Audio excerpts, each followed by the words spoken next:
നിങ്ങൾ കഫീൻ അടങ്ങിയ സാധനങ്ങളുമായി എഡിക്ഷൻ ഉള്ള ഒരാളാണോ? ചായ, കോഫി, എനർജി ഡ്രിങ്കുകൾ ഇത് കുടിക്കണം അല്ലെങ്കിൽ ഇത് സ്റ്റോപ്പ് ചെയ്യണം എന്ന് ഓർക്കുമ്പോൾ നിങ്ങൾക്ക് തലവേദന ഉണ്ടാകാറുണ്ടോ? എന്തായിരിക്കാം ഇങ്ങനെ തലവേദന ഉണ്ടാകുന്നത് എന്നും എങ്ങനെ അതിൽ നിന്നും രക്ഷപ്പെടാമെന്നുമാണ് ഇന്ന് ഞാൻ പറഞ്ഞു തരുന്നത്. പ്രധാനമായും നമുക്ക് തലച്ചോറിലേക്കുള്ള രക്തക്കുഴലുകൾ ചുരുങ്ങുകയാണ് ചെയ്യുന്നത് നമ്മൾ ചായയോ കോഫിയോ കുടിക്കുന്ന സമയത്ത്.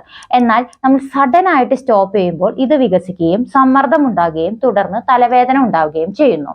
അതും എന്ത് തരത്തിലുള്ള തലവേദന? മിടിക്കുന്ന മങ്ങിയ തരത്തിലുള്ള തലവേദന, ഓക്കാനം വരിക, ക്ഷീണം, ഊർജ്ജക്കുറവ്, ദേഷ്യം, വിഷമമൊക്കെ വരിക, മൂഡ് സ്വിങ്സ് ഉണ്ടാകുക, ശ്രദ്ധ കോൺസെൻട്രേറ്റ് ചെയ്യാൻ പറ്റുന്നില്ല, ഇങ്ങനെ തരത്തിലുള്ള പ്രത്യേക സിംറ്റംസും വിഷമവും ഉള്ള ഒരു തരത്തിലുള്ള നിൽക്കുന്ന ഒരു തലവേദനയാണ് നമുക്ക് ഉണ്ടാകുക. ഈ നമ്മൾ ചായയോ കോഫിയോ അങ്ങനെ സ്ഥിരമായിട്ടുള്ള അഡിക്ഷൻ നമ്മൾ സ്റ്റോപ്പ് ചെയ്യാൻ ശ്രമിക്കുന്ന സമയത്ത്. തുടർന്ന് ഇത് ഒരു 12 മണിക്കൂർ വരെ നമുക്ക് യാതൊരു കുഴപ്പമില്ല, ചായ കുടിച്ചില്ലെങ്കിലും കുഴപ്പമില്ല. അത് കഴിഞ്ഞ് നമുക്കിത് സ്റ്റാർട്ട് ചെയ്യും. ഇത് ചിലപ്പോൾ 24 മണിക്കൂർ നിൽക്കാം, അല്ലെങ്കിൽ ചിലപ്പോൾ 3 മുതൽ 4 ദിവസം വരെ നിൽക്കാവുന്നതാണ്. അപ്പൊ എങ്ങനെ ഇതിൽ നിന്ന് രക്ഷപ്പെടാം? പ്രധാനമായും നമ്മൾ ഈ ഒരു കാര്യം സ്റ്റോപ്പ് ചെയ്യാനായിട്ട് ശ്രമിക്കുമ്പോൾ പതുക്കെ ഗ്രാജുവൽ ആയിട്ട് കുറയ്ക്കാനായിട്ട് ശ്രദ്ധിക്കണം.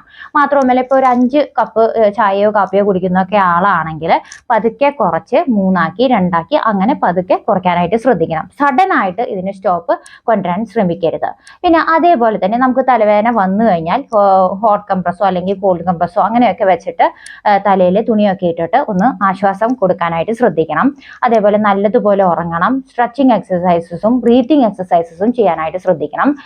ഭക്ഷണത്തിലെ സമീകൃത ആഹാരം ഫോളോ ചെയ്യുക. തുടർന്ന് അതിന്റെ കൂടെ തന്നെ മഗ്നീഷ്യം അടങ്ങിയ പൾസസ് അതേപോലെ ഇലക്കറികളൊക്കെ ഭക്ഷണത്തിൽ ഉൾപ്പെടുത്താനായിട്ട് ശ്രദ്ധിക്കണം. നല്ലതുപോലെ വെള്ളം കുടിക്കണം. നിർജ്ജലീകരണം തടയണം. ഉറക്കം കറക്റ്റ് ചെയ്യണം. ഇത്രയും കാര്യങ്ങളൊക്കെ ഇതിന്റെ കൂടെ തന്നെ ശ്രദ്ധിക്കണം. പിന്നെ മനസ്സിലാക്കേണ്ട ഒരു കാര്യം, ഇതിന്റെ കൂടെ തലവേദന വരുന്നത്, ഈ കഫീൻ ഒഴിവാക്കാൻ ശ്രമിക്കുമ്പോൾ തലവേദന വരുന്നത് ശരീരം അതിനോട് പൊരുത്തപ്പെടാൻ ഉപയോഗിക്കുന്ന ഒരു കാര്യമാണ്. അതുകൊണ്ട് തന്നെ ഇതൊരു അസുഖമല്ല. അപ്പൊ അത് പൊരുത്തപ്പെടാനുള്ള സമയം നമ്മൾ കൊടുക്കുക. ക്ഷമയോടെ വെയിറ്റ് ചെയ്ത് പതുക്കെ കറക്റ്റ് ചെയ്യാനായിട്ട് ശ്രദ്ധിക്കുക. ഇങ്ങനെയുള്ള വീഡിയോസ് നിങ്ങൾക്ക് ഉപകാരമാകുന്നു എങ്കിൽ ഷെയർ ചെയ്യുക. മറ്റൊരു ടിപ്പിനായി കാത്തിരിക്കുക. താങ്ക്